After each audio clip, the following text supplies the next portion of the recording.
What would you do if every room you entered felt wrong? That was how my journey began. I left my small coastal town with one dream in mind. I wanted a good education and a new life in the city. I believed it would be easy. I thought I would find a place to live, make new friends, and quickly feel at home. But life did not welcome me that way. I was 20 years old, and my suitcase was heavier than my body could carry. My mother stood at the train station with red eyes and a brave smile. She wanted me to go and learn, but I could see the fear in her face. My little sister held our dog on the leash, waving his paw at me. I almost turned back, but I had to go. I had been accepted to university in Dublin, and this was my chance. Before we continue, I would love to know something. Have you ever moved to a new place, maybe a city, or even a new country? Did it feel exciting or frightening? Please share your story in the comments. And if you are enjoying this, remember to subscribe. The train ride felt long. My head leaned against the glass, and I watched the fields of my childhood disappear behind me. When I arrived in Dublin, I stepped out of the station into a sea of people. Everyone walked fast. Everyone looked busy. I felt like a small stone on a wide beach. I pulled my suitcase along the pavement and tried to breathe. My first stop was a house I had found in the newspaper. 3 girls lived there already, and they needed one more roommate. The house was near the river, and I imagined myself sitting there in the evenings, reading and writing. When I arrived, the door opened to loud music.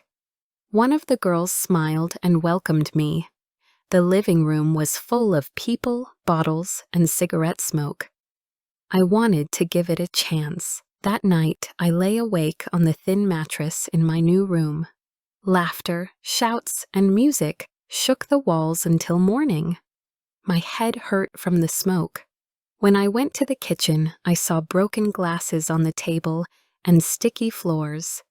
I told myself it was only one night, but the same thing happened again and again. Every night was a party. Every day was a mess. I could not study there, and I could not sleep.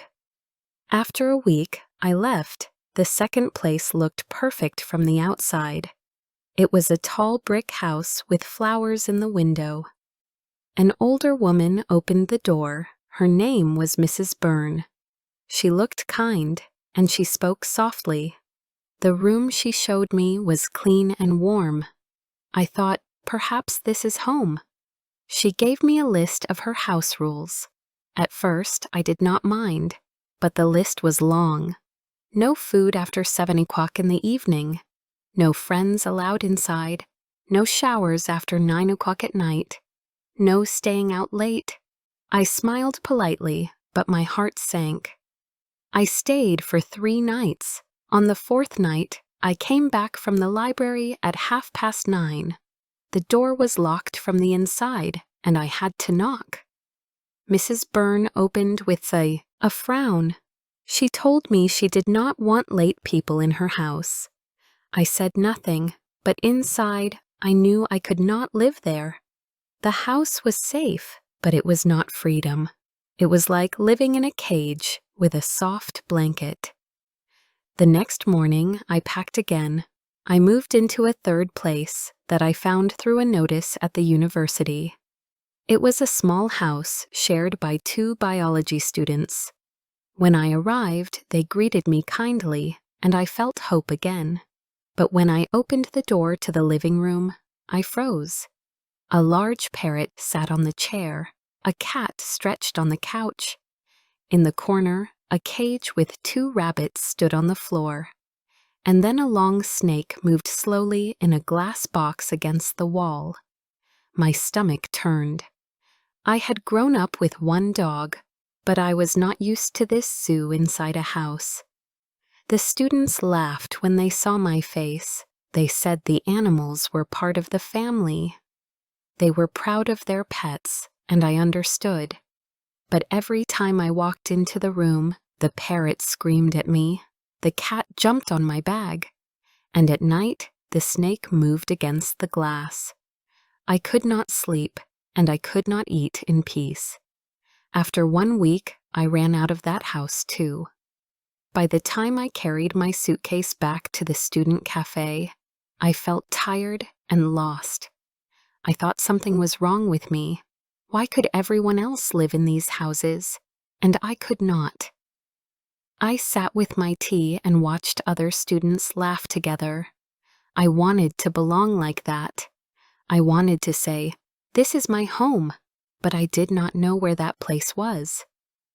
That night, I returned to a cheap hostel. I shared a room with strangers and kept my bag close to me. The air smelled of damp clothes and old carpets. I lay awake again, staring at the ceiling. I asked myself, when will I find the right room? The next morning, I walked through the streets of Dublin with my suitcase once again. My hands were cold, and my back hurt from carrying the heavy bag. I passed students on their way to class, laughing in small groups. I wondered if they ever worried about where they would sleep. I wondered if I was the only one without a home.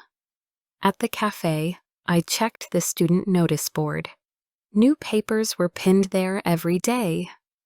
I ran my fingers over the colorful ads, reading each one with care. One ad caught my eye. It said, 2 students looking for a housemate, quiet street, close to university. That was all. I tore off the little strip with the phone number and called. A young voice answered. Her name was Emily, and she told me to come that afternoon. The house was painted blue and stood in a quiet neighborhood. Emily opened the door with a bright smile, and behind her came another girl, Maeve. They were both cheerful and polite. Their house smelled of fresh bread, and I felt safe when I stepped inside. Emily showed me the room, and it was simple but nice. I thought, maybe this time. The first evening was peaceful. We ate together, and the girls told me about their classes. But that night, when the house grew dark, I woke to a sharp sound. I opened my eyes and saw the light from under my door. There were whispers, fast and urgent, and then loud laughter. I pulled the blanket over my head. The voices grew louder, and then music began. The walls shook, and the house filled with noise. The next day, I asked Emily about it. She laughed and said they often had friends over, but only on weekends. I wanted to believe her. That night, however, more people came. By midnight, the living room was full, and the smell of alcohol drifted through the corridor. I closed my eyes, but I could not rest. My body ached with tiredness, and my heart sank. It was the same story again. After a week of little sleep, I made my decision. I told them I was leaving. Emily looked surprised and asked why, but I did not explain much. I only said I needed a quiet place to study. She hugged me goodbye, and I walked out with my suitcase once more. I found another ad at the university. This time it was not from students, but from a woman in her 40s. She lived in a small townhouse and wanted to rent one room. I went to see it. Her name was Mrs. Kelly, and she greeted me with kind eyes. The room was neat, with white curtains and a small desk. She asked me many questions about my studies and my family. I answered politely, and she smiled. When she showed me the kitchen, she handed me another list of rules. No meat in the house, no shoes in the rooms, no friends to stay overnight. I told myself I could follow these rules if the place was calm. I moved in that night. The first days were fine. I went to classes in the morning, studied in the library, and came home to the small, quiet house. Mrs. Kelly often cleaned. She moved the vacuum around the living room, even when it was already spotless. She washed the windows, scrubbed the counters, and asked me to keep my room perfect. She looked in to check, and if she saw a book on the floor, she frowned. On the weekend, I bought some food at the market. I brought apples, bread, and a small piece of cheese. When I opened the fridge, I found a note. It said, "No cheese. Please remove it." My shoulders dropped. I felt like a child being scolded. That night, I wanted to watch television, but she cleaned in front of the screen for nearly an hour. When I asked if I could watch later, she told me she preferred not to have noise in the house. By the end of the week, I knew this was not my home either. The room was clean, but it was not warm. I packed my bag once more and said goodbye to Mrs. Kelly. She wished me luck, and I walked away with heavy steps. Back at the hostel, I sat on my bed with my head in my hands. I wanted to cry, but the room was full of strangers, and I did not want them to see me. I whispered to myself, "Why can't I find one right room?" The next week, I met a girl named Ruth in one of my classes. She was friendly and open, and she noticed that I looked tired.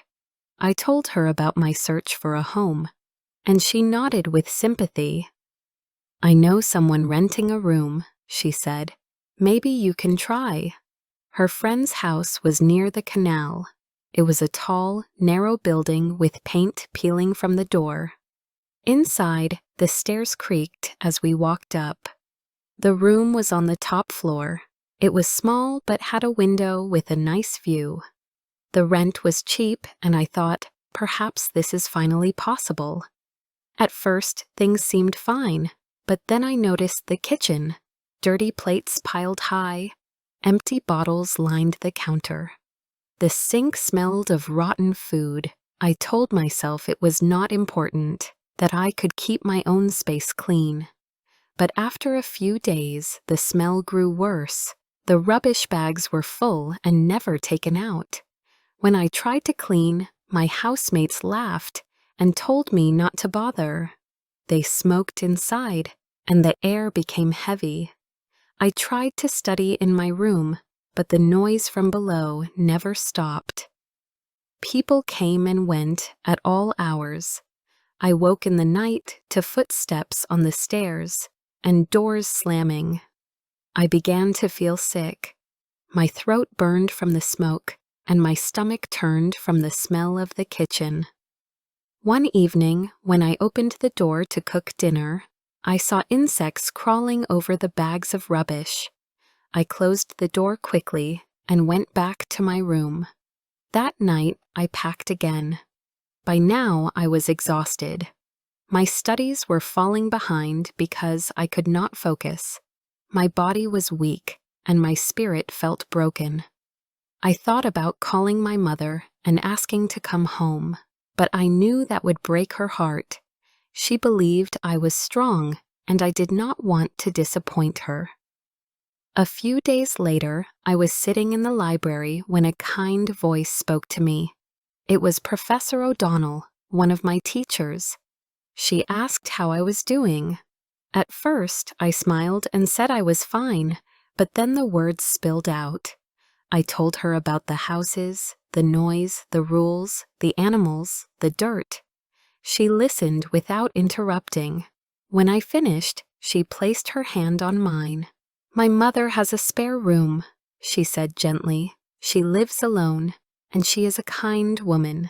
Would you like to meet her?" I hesitated. I had tried so many rooms already. What if this one was wrong too? But something in her eyes told me to trust her. I nodded, and she gave me an address.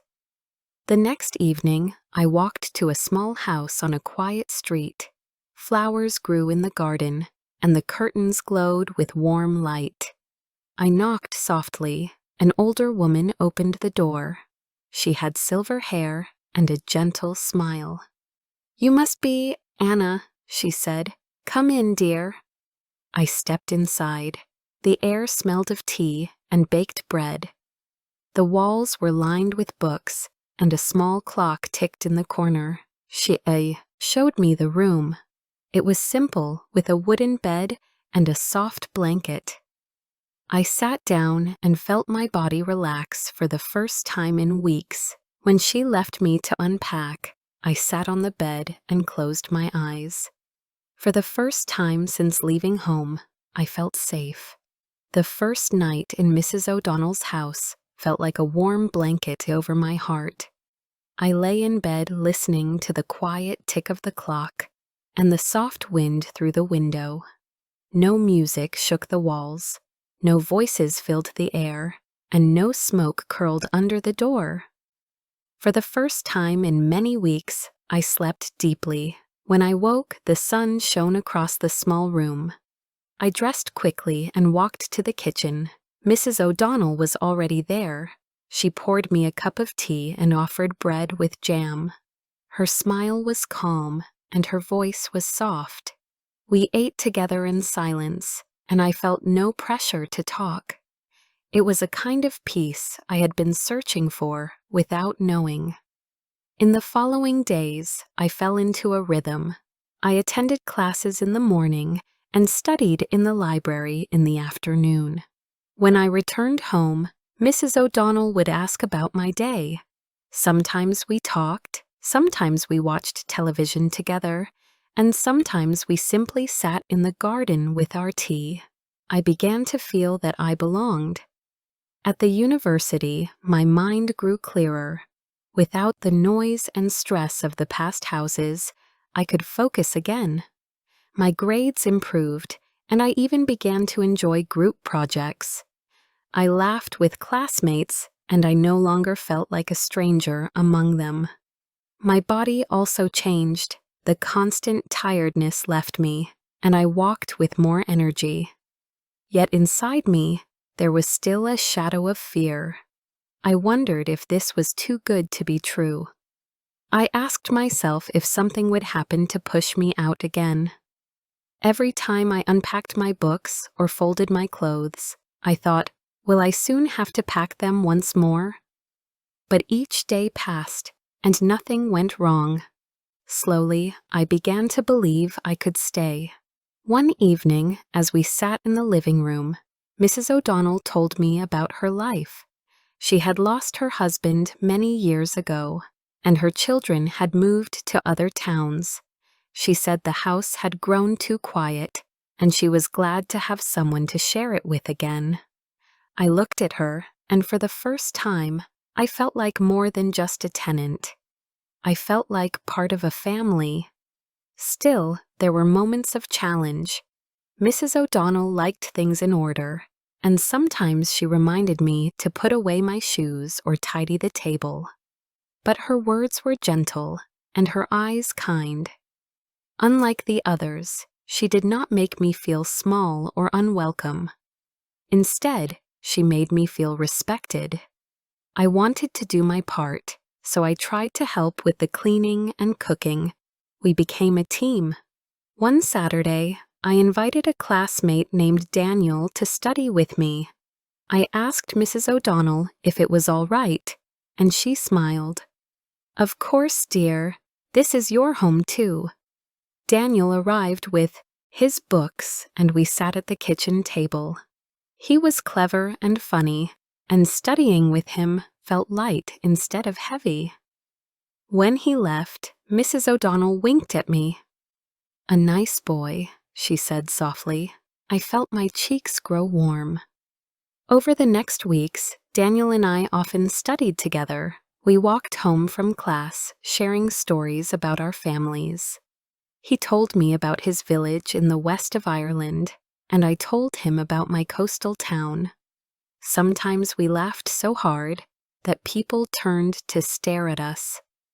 I began to look forward to those walks more than anything else in the day, but even as I enjoyed his company, a question sat in my heart. Was this friendship or something more. I had been hurt before, not by love but by disappointment in people.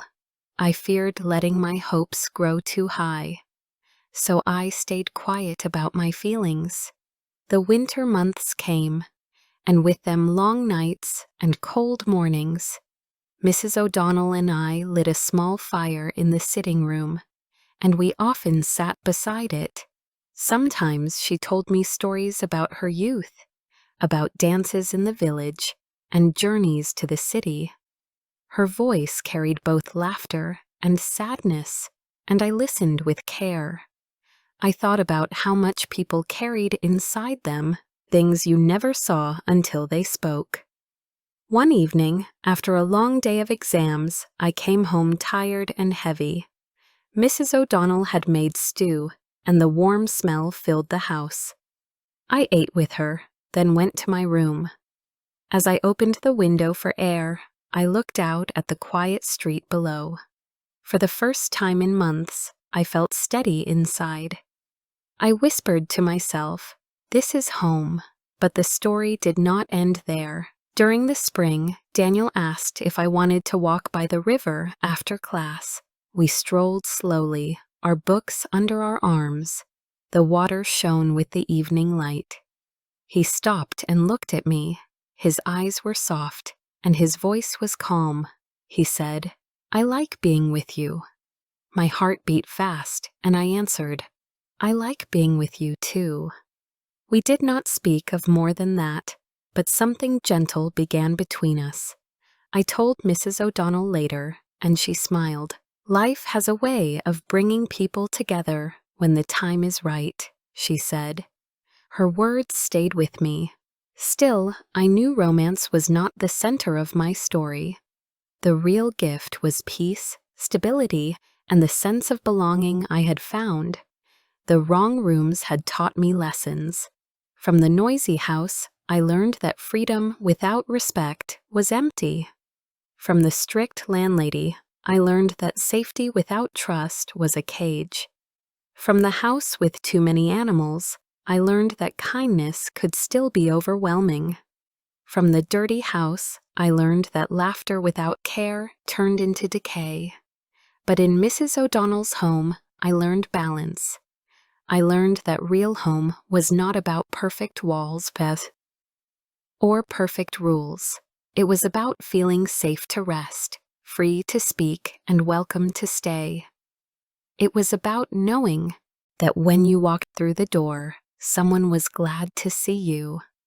As the semester ended, I looked back at my journey with new eyes.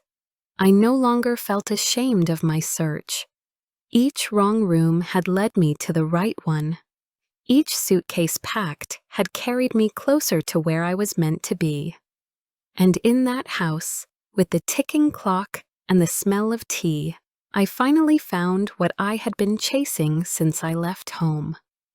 One summer evening, Mrs. O'Donnell and I sat in the garden. The sky turned pink and the flowers bent in the breeze. She handed me a cup of tea and said, "You know, dear, home is not about walls. It is about hearts. And when hearts open, the walls do not matter."